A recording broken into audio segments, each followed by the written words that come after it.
always knew that my family had indigenous roots. But my parents and grandparents wanted to keep it a family secret.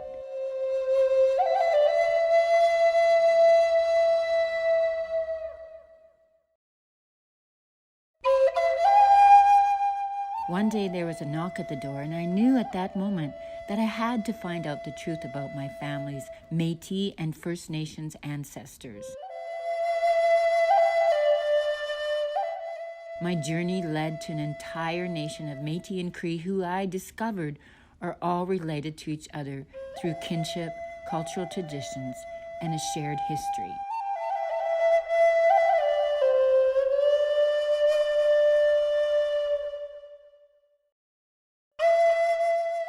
I want to make this film because I want to learn from my ancestors. I want to teach my children and my children's children. And that story goes something like this. Hello. Hi, what can I do for you? I'm from Census, Alberta, and we're doing a survey to see how many Native people live in Medicine Hat, and I was wondering if there's any Indians live here. Hey, Laurie. What? Census keeper's here. Wants to know if any Indians live here. I'll be right there.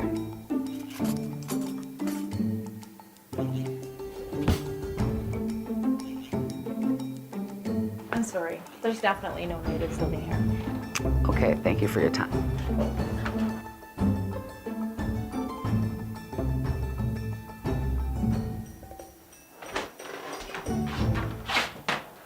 So, what did you say to her?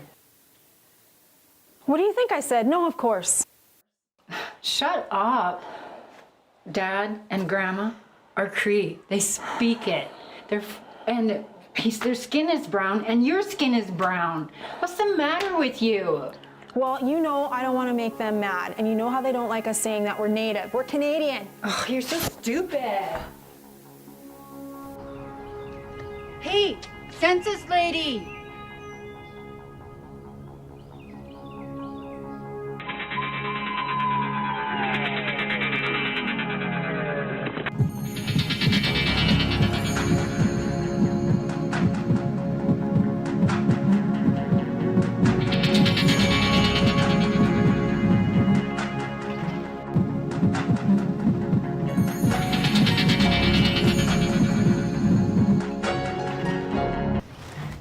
Excuse me, census lady, you were asking if there was any natives here? My sister doesn't know what she's talking about. Yeah, I asked her if there was any natives living in your house, and she said no. Don't listen to her. My dad is part native, so I think I'm part native. Well, we need to know what kind of Indian you are. You are status, non-status, Métis, Bill C-31, or Inuit. Well, I know we're not status because you need a treaty card for that. But my dad is, French, and my grandma is from Cumberland House. She's full Cree. So I think that would make us, I don't know. Well, that would make you Bill C-31 Indian. Maybe, but what's Métis? Métis, well, that would be if your ancestors are Native and French. Did you have any family from the Red River settlement? I'm not too familiar with the Red River area. I think that our last name is Olette, which is French. So, anyways, just mark them all down. Okay, then. I have to go to the next house. Have a good day. Okay, thanks.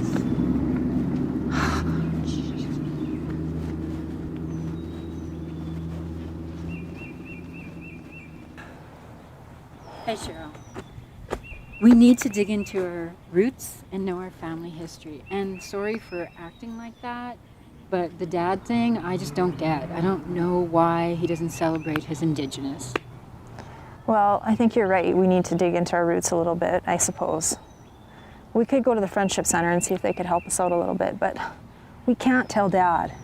Okay, we won't tell Dad, okay? And we'll go down there, have some bannock and jam, and find our roots. Okay. First that. Yeah. Maybe we'll learn some Cree words, hey? Like cookum means grandma, I think. Maybe. Yeah, that'd be good.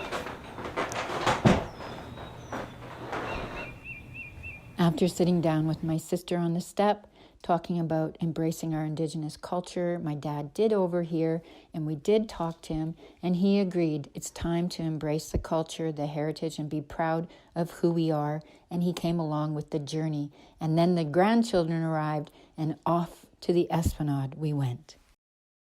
Yeah. See you kids tomorrow at Esplanade at 12:30. 12 o'clock. 12 o'clock. My ancestors died for you guys. Would like to tell you a little bit about them. Why would you feel so bad about being a Métis? Because you got both their white and native in you. So I felt better, and I feel proud. My history of my ancestors, Joseph Ouellette, he was 93 years old. He was my great-grandfather. In the Battle of Batoche, he was killed on the 4th day. What is he doing out there? So there was Moisey Ouellette. He traveled with Louis Riel and Gabriel Dumont. I've been to Batoche twice, and I feel the spirits of the people that were related to me. I could just feel them. Well, you went back 200 years. This is the Métis flag. It's the oldest flag. It was before Canada, you guys. This is before Canada.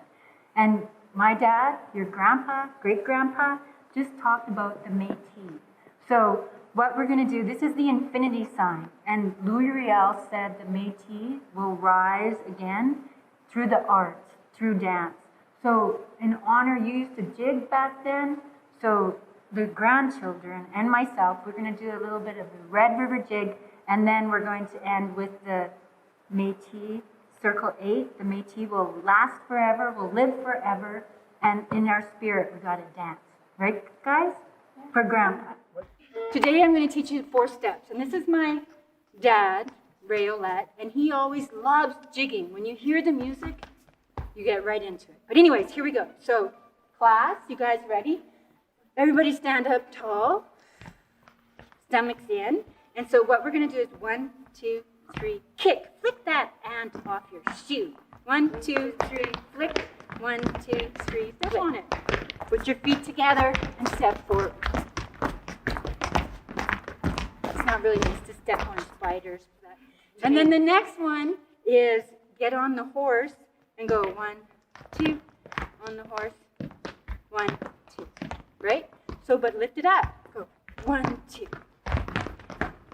Everybody doing that? Good job. So the next one is crisscross, and you crisscross your legs. 1. Everybody doing it? Good job. Yeah? Good job. Right? Last one, basic. 1, 2, 3. Circle this way. Catch your breath. Circle the other way. Are they doing it right, Dad? Grandpa? And then you take a breath. And then you go like this.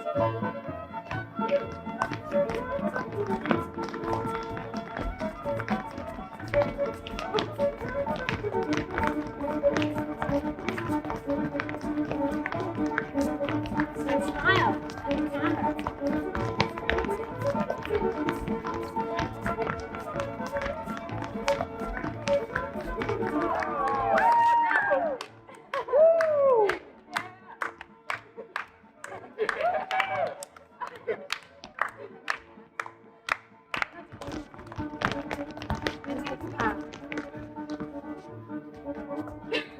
Give yourself hands. After the Esplanade, we then sit down and speak with the grandchildren on how their grandfather inspired them, motivated them to be the best that they can be. Sadly, he passed away May 3rd, 2021, but his spirit lives within him. Okay, so I just want to share with you my roots. About 30 years ago, Stats Canada came to the door of Grandpa's house, and they asked if there was any Indians here, and they asked if there was status, non-status, Métis, Bill C-31, and Inuit. And we grew up as hidden, like we wouldn't say we were native because my dad said he wouldn't get a job. So when you look at my sister, she looks the most native out of all of us. And then there's me, and then there's Brenna. I'd always say we're the Neapolitan gang because she's chocolate, strawberry, vanilla. But so when Cheryl answered the door, it kind of upset me. She said we're all Canadian. So I had to dig into my roots and find out what is status, non-status, Métis, Bill C-31, Inuit. So I looked at my grandmother, my Cree grandmother. She would speak Cree all the time when I'd visit her in Flin Flon. And she had pin curls in her hair. She raised 12 kids. And she was also in residential school. She had to speak English and French in order to have groceries. So she wouldn't talk her native language. And my English-Scottish grandma, it seemed like we grew up on her side of the fence and not my grandma's. So I wanted to dig into my roots, and I did. And I found out that the Métis, there's like, they were before Canada, there's Red River Metis, and our lineage, Joel and Grayson, goes to a great-grandfather who fought in Batoche at 93, and he fought for you guys, the grandchildren, because the Redcoats, Ottawa, didn't want the Métis to run the show, so instead they brought in the Redcoats, and they were fighting 350 Métis. So his last word at 93, he was a hunter, not a soldier, and he fought for you guys. He fought for the rights of the Métis people. So that's what I found out. And so my journey, the next 7 generations, is up to you guys to keep the culture alive, to learn the language, to learn our roots, and to be one with Canada. Like, you know, Caden and Zach, you know, you're non-Indigenous, but you're sitting here joining the table because you want to learn about who we are and what we're all about. So get ready for the journey. And I'm going to pass you the eagle feather, and you guys can just speak from your heart and anything that you can remember, what he taught you, or a funny story, whatever. It's our little sharing circle. Here you go, Joel. My grandpa, Raymond, was a strong man. He was very caring for his family. He always put other people first, and I think he had a rough childhood and a rough beginning. His family was poor. I remember him, he would say he'd like or only eat Sleep on the floor. Sleep on the floor, yeah, and eat like sugar packets for food and eat cereal out of water. And I think he cared for his family a lot, and he was, I don't know, he was nothing short of a legend. He was an inspiring man and a role model. He would leave his doors open for everyone, and he would always be on his family's side. And he loved to eat Morris. Yeah. Raymond showed me a lot of things. I may have not known him as long as you guys, but in the time I did know him, I was able to gain a grandfather in a way. Raymond, he's really funny. He had a lot of stories, always was able to tell him a new one every time. Maybe the odd time there'd be the same story over and over, but it was still good to hear it. Raymond, I wish we could just see him again one last time, but thankfully we have this great film here to help show his life and learn more about him and your guys' culture. Through Raymond, I was able to learn lots. A big lesson that I can think of is everything is fine in moderation. I think in our world we overdo things, and Raymond taught me that it's okay to treat yourself with things or enjoy things, but there has to be a limit, because if there's no balance, it's not going to work out. Through Raymond, I think we can all learn stuff. We all did. And through this story, I hope other people can learn stuff, because that's the most important thing is uniting and learning. Teaching yourselves about each other is really important, right? So I really hope that that's something we can do here. And yeah, thank you for just inviting me over. It's nice to be a part of this. I hope Raymond's looking down and he's probably sitting here right now. He's proud of us, right? So it's really cool that we can teach his story to other people, I think.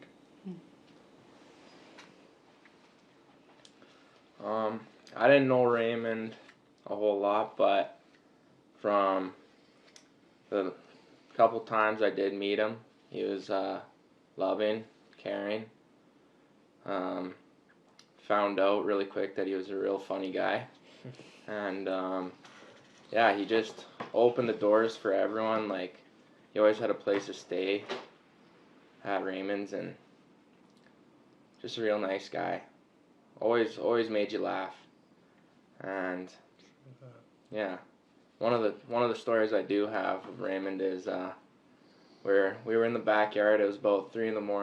We were trying to boost Joel's old Accord with a straight pipe truck, and it was pretty loud, and he ended up waking up and coming outside, and the only thing he said, he's like, "Well, what the heck's going on out here? I thought the Russians were coming." It was pretty funny. Yeah, felt bad for waking him up, but it was a good story. Yeah. Just want to say thank you for inviting me out here, and I only knew Raymond a little bit, but it was great to be involved in this, and just want to say thank you, and yeah, miss you, Raymond. Yeah. Thanks. My grandfather was always like a father figure to me. He never put me down, even when I was doing bad. When I was drowning my wounds and my traumas in substances. I have like very early memories of Grandpa taking me to the store after my baseball games and buying me food. And my grandpa bought me my first skateboard 15 years ago. It was my first love, and I've loved it ever since. The reason why we skate is to balance our medicine wheel. Skating is an emotional, mental, physical, spiritual workout. It is also a healthy addiction. I've made lifelong friendships through skateboarding. There's a sense of community in it that can be hard to find elsewhere. The skateboarding culture has helped me design the Red Road to Wellness program and launch skateboards with the help of artist Rob Anderson that represent indigenous heritage and empower indigenous youth. The Métis flag represents the infinity sign that the Métis will live forever. He was always very encouraging and supportive and understanding and very selfless. When he died, actually, I was living in Vancouver, and I hadn't seen him for like 7 or 8 months. And I got the news that he died, and it was devastating, to say the least. Yeah, I don't know, it just left me with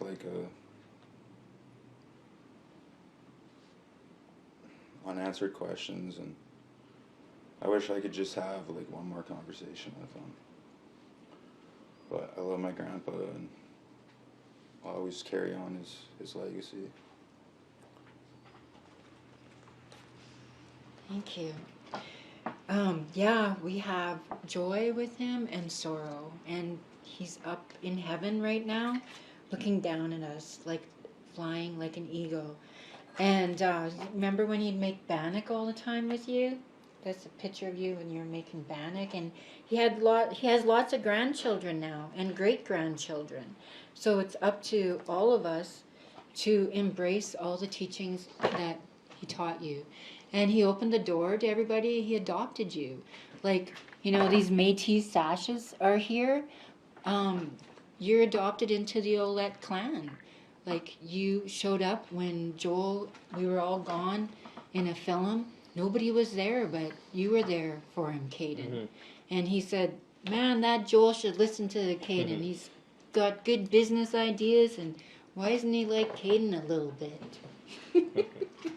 But yeah, so that's what, it's important to keep the legacy. So it's important to go into the future and be proud to be Red River Metis, to be proud to learn from us. We adopted you guys into our clan, and to keep soaring into the future. And then loves us all. So Kasagitan. So can everybody say Kasagitan? Kasagitan. So love you. You guys did great. Keep the culture alive and our ancestors alive, your grandpa. So thanks. Tea time. Tea time. Right? Our cups are empty. We'll have another sit down, another circle next week. To understand my lineage more in depth and who I am as a Red River Métis of Métis Nation of Alberta, I had to speak with my cousin Breen Ouellette, who's a lawyer, and he is going to share 7 generations past to 7 generations future. Hi, my name is Breen Ouellette. I'm a Métis person, originally from what is now known as Prince Albert, Saskatchewan. My ancestors include Joseph Jose Ouellette and Marguerite Madeline Trottier, as well as my great-grandfather George William Ouellette, and my grandfather Laird Ouellette, who was a world-class dog musher. On another one of my lines, I have a third great-grandmother whose name was Marguerite Madeline Trottier, and she was born in Pembina, North Dakota. It was a very small place at the time, back in the late 1700s. From a very young age, Marguerite was noted for her beauty, and she was actually nicknamed the Beauty of the Northwest. At 12 years old, a man approached her father and asked to purchase her as a slave, which her father refused. And as time went on, she had more and more suitors, a Dakota Sioux chief, several Cree men, and several Frenchmen. And her father was French. She was mixed. Her mother was likely Cree. But her father asserted his rights as a Frenchman and a father to decide who she married. And in the end, he married her to a man named Jutra, a Frenchman, thinking that would keep her safer in the dangerous territories. And he was very wrong. Jutra decided to move from Pembina to Fort Qu'Appelle and work for the Northwest Company. And he rose through the ranks very rapidly, and the bourgeoisie leader of that fort, his name was Mackenzie, he tapped Jutra to be one of the 6 men to take furs from Fort Qu'Appelle back to Red River to be sent back to the Old World. And Jutra, in his hubris and arrogance, decided he would take Marguerite and their 6-month-old baby through very dangerous territory. They got to a place where the river was narrow and shallow, and suddenly arrows were flying, and the 4 men in the first 2 canoes fell over, struck by arrows. And Jutra and his paddle partner jumped in the river and ran away upstream and left Marguerite Madeline and the baby afloat in the final canoe. And then about a month later, Marguerite Madeline walked out of that fort, and she got in a canoe with some other paddlers, and she continued her own journey back to Red River. And when she got there, she found her father looking for her because he'd heard something had happened, but he didn't know exactly what. And she told her father in no uncertain terms that the country marriage to Jutra never happened as far as she was concerned. She moved back to Pembina with her father and lived there for several years until she met my ancestor, Antoine Cuthbert Gingras. Together they had 2 children. Their younger daughter was my ancestor, my second great-grandmother. She was named Marguerite, and she eventually married my second great-grandfather, Saint-Pierre Ouellette. However, their son, their older son, was Antoine Blanc Gingras, and he became the richest man in North Dakota due to his trading post outfit. And he was also an incredibly close friend of Louis Riel. He was a benefactor of the resistance at Red River. And when Louis had to flee Canada because he was wanted to be hung after Red River, he went directly to Antoine Gingras' trading post to be kept safe. Marguerite Madeleine Trottier lived a very full life. She died in her mid-80s, and there are many other stories about her and her resilience and strength. But she was known to sit outside the trading post in Pembina and just talk to people about what had happened to her. We as a people can look back to our ancestors and rediscover what the colonizers tried to take from us. And we can use that to modernize it and bring it forward, to take that idea of responsibilities to others, clearly defined, knowable responsibilities to others that help lift the community. And we can use that to govern ourselves in the way that we once did. Now, one of the greatest gifts that a person can receive is the gift of life. And because the blood of José Ouellette and Marguerite Madeleine Trottier flow through my veins, their example is the responsibility to live up to what they have done in their lives. It is a beautiful gift and a heavy burden, and I hope I never have to take a bayonet in the stomach over it. My dad just loved the grandchildren. They were the apple of his eye, all of them. And Shayla Ouellette Stonechild would always speak very well, and she is an advocate for indigenous peoples of the land. And my father was very proud of her, and he was a public speaker too. And he said, you know, Shayla, you ought to be in politics. So here she is advocating for indigenous people of the land, and she is the next generation, and may the spirit, the legacy of her grandfather live within her. When we talk about shifting into a new earth frequency, it's not really a new earth. It's actually reclaiming indigenous knowledge and wisdom and ancient teachings that have been here for centuries. We have just lost our way through colonization and through capitalism and through the patriarchy. And I laugh because some people don't like hearing that, but it's the truth. It's the truth. And the thing is, a lot of people don't realize that the law of creation has been here for centuries. And so right now we're in a pivotal moment for humanity. It's becoming clear to us that we can't live the way we've been living. The way we have been living has been short-term satisfaction. It's been short-term wealth, it's all super short-term.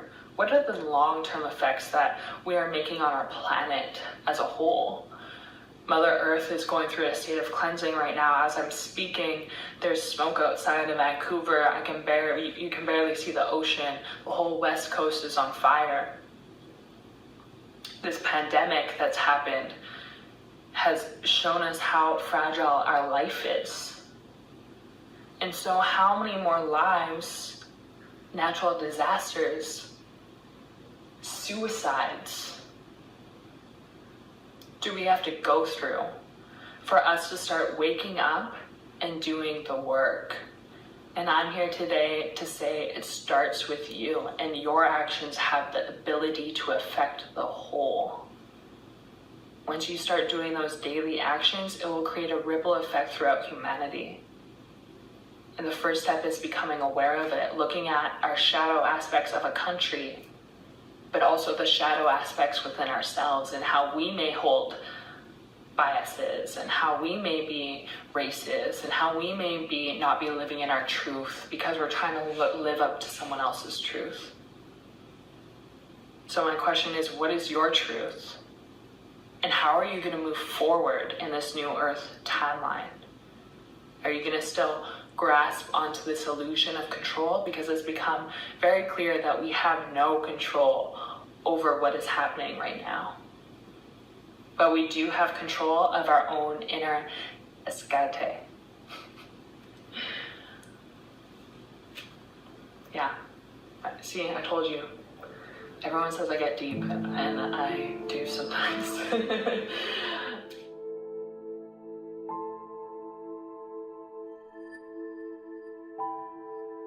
I'll end with a smudge. So, again, reclaiming indigenous values, wisdom.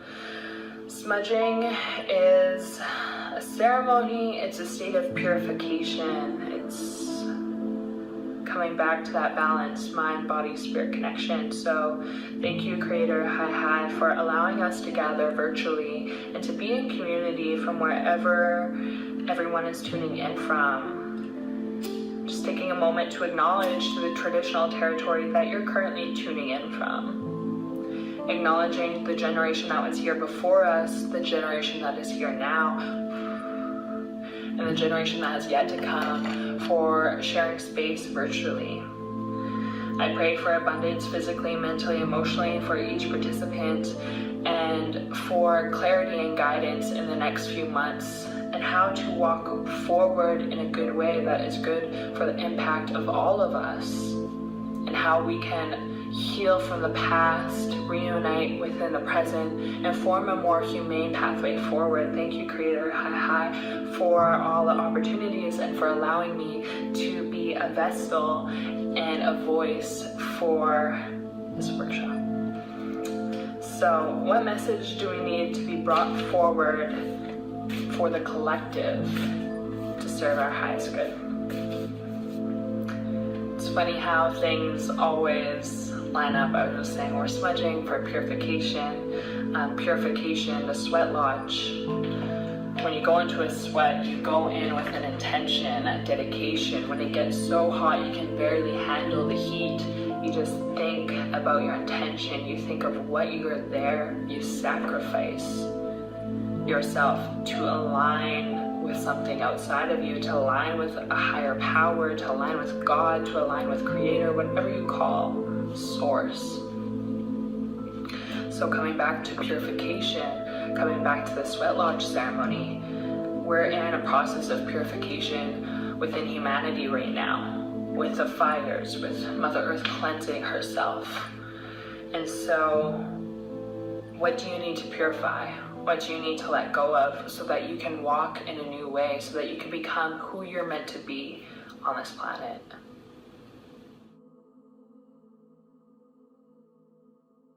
My people will sleep for 100 years, but when they awake, it will be the artists who will give them their spirit back. We are resilient, we are adaptable, and we persevere into the next generation. As Laurie stated, deeds are not accomplished in a few days or in a few hours. A century is only a spoke in the wheel of everlasting time. What a journey it has been, digging into my roots, finding out about who the Red River Metis are, a strong people. My father wanted this film to be called The Strength of the Métis.